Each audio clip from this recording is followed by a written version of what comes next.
we could start in northeast Nigeria, where troops of a joint task force, Northeast, it's Operation Hadinkai, have rescued 360 abductees from a heavily fortified Jas enclave in the Mandara Mountain area of southern Borno State. The military described this operation as one of the most significant hostage rescue missions conducted in a Northeast theater in recent times. And 360, you have to think about that.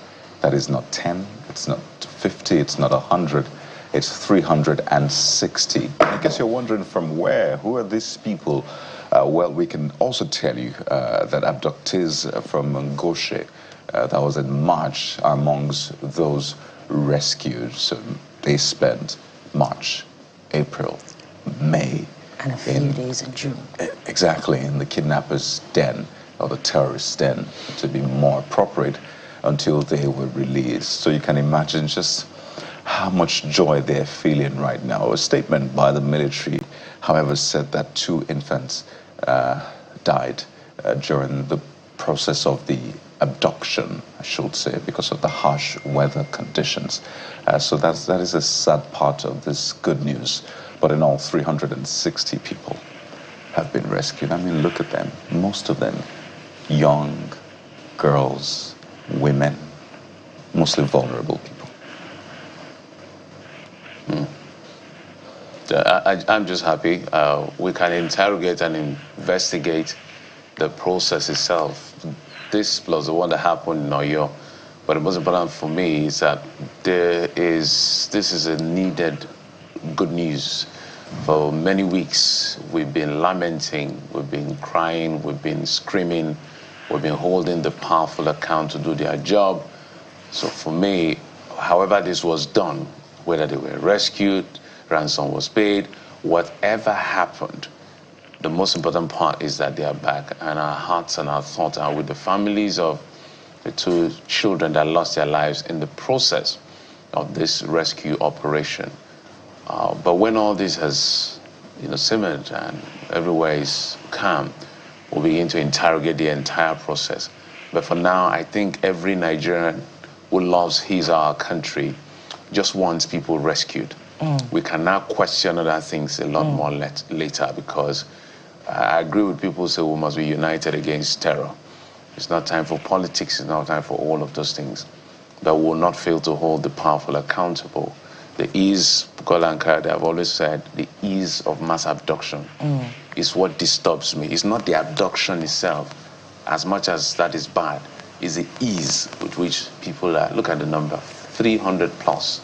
So we're happy they are back, and I want to stay in that happy zone, in that happy mood for today. Well, yesterday I didn't know whether to jump for joy, dance, or just rejoice, whichever way it was, but it came with a lot of relief, news of the release of, 362, that's quite a number. And I was looking, regardless, I was looking for details on the story, to find out whether there was any combat between the Operation Hadinkai, I believe, troops of Operation Hadinkai helped secure the release of this one, whether there was any engagement with terrorist elements, with, the bandits in the Mandara Mountains. I believe this was where the operation took place, but that wasn't quite there. And so we're wondering, what level of engagement that led to this, what intelligence, got the release of this one. So it would have been cheery to read also that those responsible for this kidnap have been brought to book. At this point, it's just gratitude all the way. But there are others still in the terrorist camp. Those, according to the senator, representing Borno South, kidnapped along Burate Road. They're still in travelers, I believe, they're still in the terrorist camp.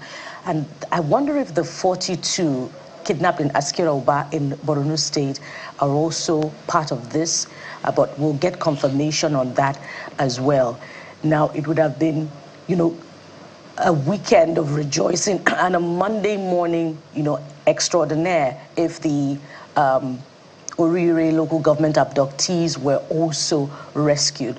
But we're watching and waiting, and we'll mount this pressure on the administration, on the security forces, to also ensure that those people are rescued. And speaking of rescue, it was also a weekend to rejoice when we saw that the sister of the former Minister of Power, Mrs. John Paul, and her twins have been rescued. Police released footage of that rescue mission, and it was quite telling to see what victims go through in kidnappers' den. Now, our prayers as Nigerians now is never to be kidnapped, among many other prayers. But we're grateful to the security forces and these people who have been, arrested. There were some arrests by Operation Fasanyama over the weekend as well of, suppliers of, weapons to terrorists. So these people that are arrested, those that were arrested from the kidnap, story of the John Pauls, should be debriefed. Those who have turned Nigeria into a killing field and a kidnapping industry must be brought to book. And the administration should review this, de-radicalization program for bandits, those who have killed, those who have, made others go through agony, those who have turned families into hollow households should be made to face the wrath of the law. Those who have set Nigeria back in any way, saboteurs of this country in any way or form, must be made to face the music and given a date with their maker, as Jeffrey always says. But this is very, very cheery news, guys. Yes, nothing less than that, but perhaps something more. We look forward to that. But let's take a listen, at least, to the family members who spoke, particularly the mother, or in this case, the grandmother of the twins, speaking about this experience and the outcome. Take a listen.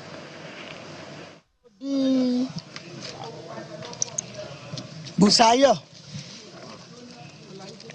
Olaide, Toby Peter, and Paul. I'm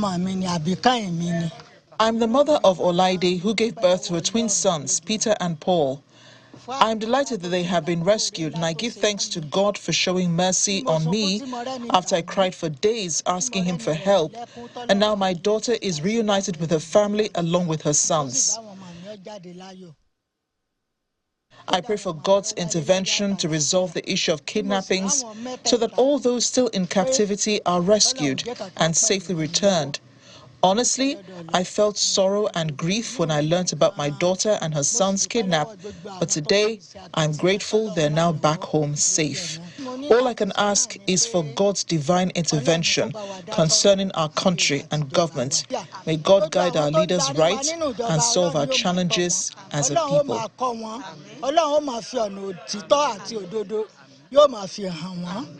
Wọn ò sì ní sì ṣe Ọlọ́run ó gbóhùn ẹ̀bẹ̀ wa lórí ará yòókù irú rẹ̀ ò sì ní kú lẹ́yìn ìfẹ́ ní ìkankan mọ́ lágbára Ọlọ́run.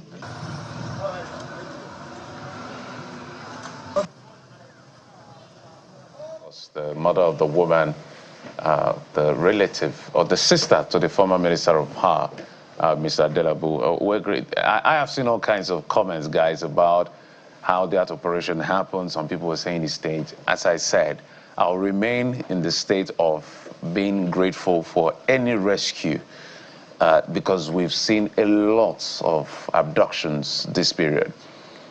We will interrogate every one of these much later, but I'm sure for the families of every person who has been in captivity, whether it's for a day or for a year, for a month, what they just want now is just a huge sigh of relief. And then every other thing can follow. So we've had all kinds of comments from people saying, this looks staged, why has it been filmed? I'm not sure. I'm also sure they released that video because, they've been under a lot of pressure as to getting the work done.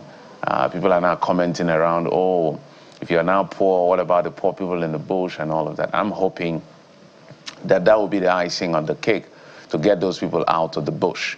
Because I think this one, the abductors kept them in a particular place within the town, and they were caught up in their very devious and heinous act of kidnapping people. But we're hopeful that this is going to be, we're going to have good news pretty soon. I also understand that the Air Force is also, parading with aircraft and drones and all of that. We don't even need all of those details because these are security issues. Just get the job done, all right? Get the job done. When all of the job is done, or the ones that have a lot of pressure is done, we'll now begin to interrogate. But we must continue to ask questions, and I will not stop asking that question. And Kayode asked the question, I think Thursday last week. Throughout the weekend, I've been thinking, it hasn't left my mind. Why is it easy that Lakarawa, Boko Haram, all of these people just find Nigeria as an easy, as it's a place of, they call it ease of doing their very wicked business? That has not left my mind. And in addition to that, I've always raised the question of the ease of abduction. That is the next phase of interrogation, because Nigeria should not be a place where terrorists can do business with ease, guys.